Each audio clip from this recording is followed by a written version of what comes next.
Hello guys, pag-usapan lang natin ang breaking news. Ayon kasi sa balita, viral.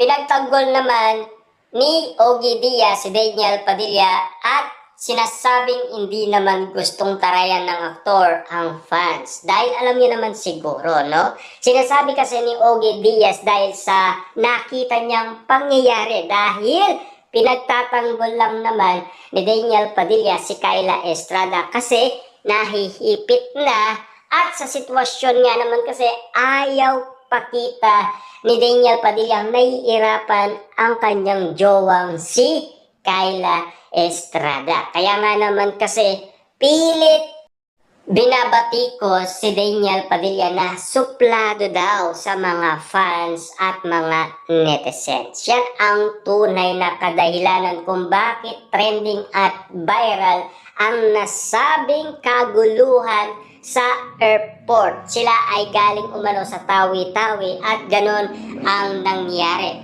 Pero ayon naman kasi sa iba, overprotective lang naman talaga si Daniel Padilla kay Kyla Estrada dahil sa kanyang pinapakita. At lalong-lalo na kasi todo ang pagiging gentleman niya. Kasi love na love daw ni Daniel Padilla si Kyla Estrada. Ayon sa ibang mga netizens, ayon sa samut-saring bali-balita sa kanilang komento nang dahil sa nakita nila at siyempre pinag-uusapan at pinagkakaguluhan at pinagpepestaan ang nasabing kaguluhan.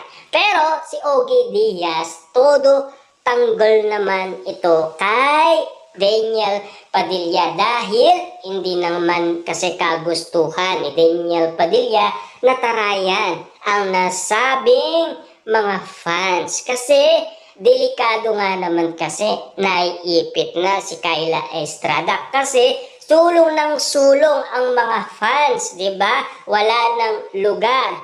Paano nga naman sila magpapapicture kung magulo silang lahat? Kaya nga naman kasi sinasabi, usog, uy, usog, diba? Sabi ni Daniel Padilla at meron tayong maririnig na usog daw tayo. Kita nyo, diba?